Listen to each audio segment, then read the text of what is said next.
45. A little bit nervous, you know, as I would be. You understand that, Councilman. You know, you're about to go in front of with the other folks and bring out your plan.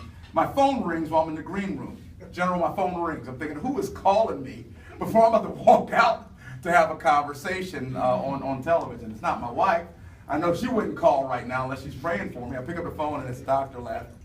And he says to me, Charles, don't go trying to explain our economic plan all at one time because you're going to put people to sleep. He said, just trust me, we'll get this thing worked out. And I just wanted to stay calm, stay focused, and just deal with the highlights of it, and I'll help you put it together later. I don't know if you know this, sir, but just by you giving me that helped me to bring such a peace and calm into my conversation when I went on the Fox 45. Would you guys do me a favor? Please greet Dr. Laffer with me as he comes and gets me work.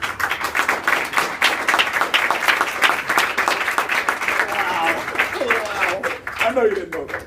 You're going to win. Is anyone doubt that he's going to win? No. I mean, let me just talk to you a little bit. Getting rid of the income tax in Maryland. As you people have watched, there are a group of states that have gone one direction and a group of states that have gone the other. Starting with Vermont and Massachusetts, Connecticut, Maryland with O'Malley, Illinois under Quinn, Mark Dayton in Minnesota, Jerry Brown in California have all tried to tax the state into prosperity. There are a group of other states that have gone the exact opposite that direction. You can start with Sam Brownback, you can go to Rick Scott, you can go to Scott Walker, you can go to John Kasich, Rick Perry, it's just amazing. You are seeing a divide here. Charles represents truth, beauty, and the American way, and he really does. And what I want you to understand is I've just finished my big state book, which was absolutely finished. We'll have the final page proofs this Friday, by the way. I want to go through just a couple of things with you. If you look at the 9 states that do not have an income tax and compare those 9 states with those with the highest income taxes in the nation, the differences are amazing. I mean, if you look at population growth, labor force growth, employment growth, you look at output growth, you look at tax revenues, you look at any of that. The 9 states just win hands down over the 9 states with the highest tax rates. That's what he's trying to bring to Maryland. If you look at these same zero income tax states going back in time, if we go back 50 years, and every time you got a new zero income tax state, you had another one of the highest. If you look at there's not been one year in the last 50 years, not one, where the highest income tax rates have outperformed the zero income tax states. Not one single year. If you look at the 11 states that have introduced the income tax in the past 53 years, starting with West Virginia in 1961, I think 1990 or 1991 in Connecticut. If you look at the 11 states, and they're not weirdo states, I mean, heck, it's Connecticut, I mentioned to you, West Virginia, of course it's Rhode Island, it's Maine, New Jersey, Pennsylvania, Ohio, Michigan, under Romney, excuse me, I just had to add that. The Michigan, if you look at Indiana, you look at Nebraska, these aren't weird states. If you look at those 11 states, what I did was I took each one of those 11 states, and I looked at the 5 years before they introduced the income tax. You follow me here? And I looked at their metrics, population, what share of the U.S. population are they? What share of U.S. employment are they? What share of U.S. Labor force are they? What share of U.S. output are they? What share of U.S. taxes, state and local taxes are they? If you look at all 11 states, not one of those states, not a single one, increased its share of the U.S. economy. All 11 states declined as a share of the U.S. What we're going to try to do here is have Maryland increase as a share of the U.S. by providing jobs growth. If you look at these 11 states, and I'm just going to touch on a couple of them with you, you know, they all declined. Every single one did. Some of them declined by a lot. I mean, you look at Michigan. You know, when Michigan introduced the income tax, Michigan was 5.2% of the overall U.S. economy, 5.2%.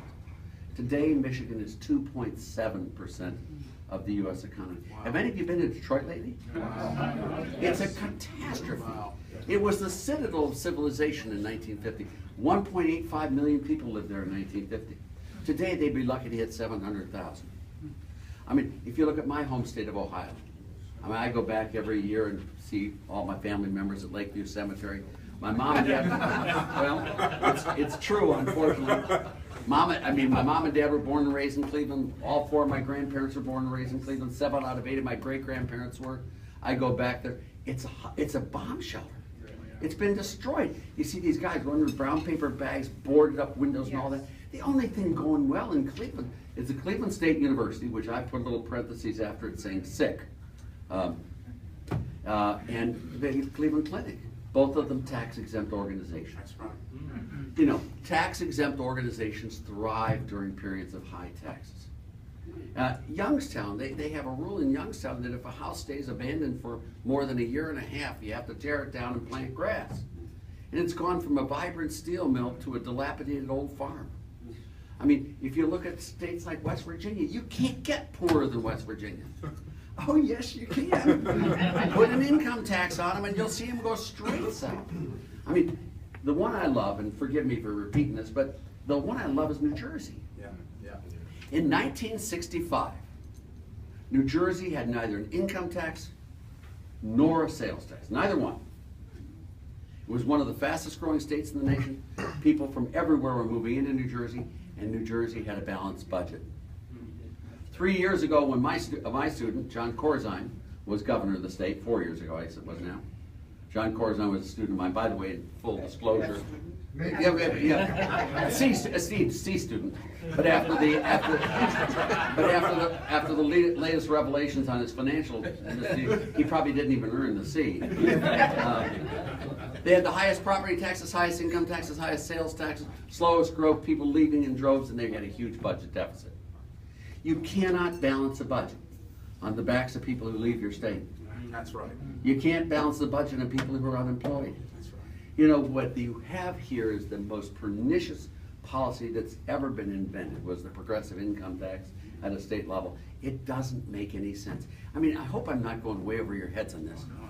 But if you tax people who work, and you pay people who don't work,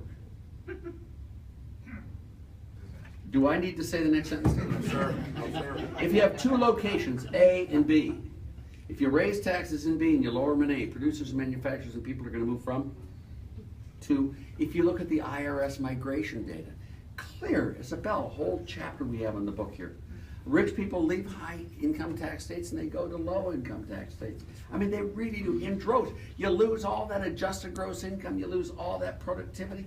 It's just crazy what's going on in here.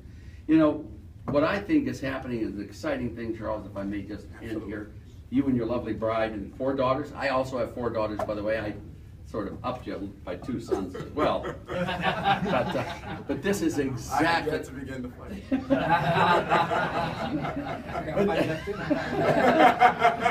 But this is exactly what you need. Maryland needs a pro-growth change and to bring you back into prosperity. I can't think of anything better than would do that. I mean, and let me just say that if I can just quote Jack Kennedy, and this is a couple of quotes, the best form of welfare is still a good, high-paying job. Absolutely. There's no alternative to economic growth. I mean, when Kennedy put it, and the one I love of his is, no American is ever made better off by pulling a fellow American down. And we're all made better off whenever any one of us is made better off. A rising tide, it raises all boats. Charles, you've got to win this one for us. You promise?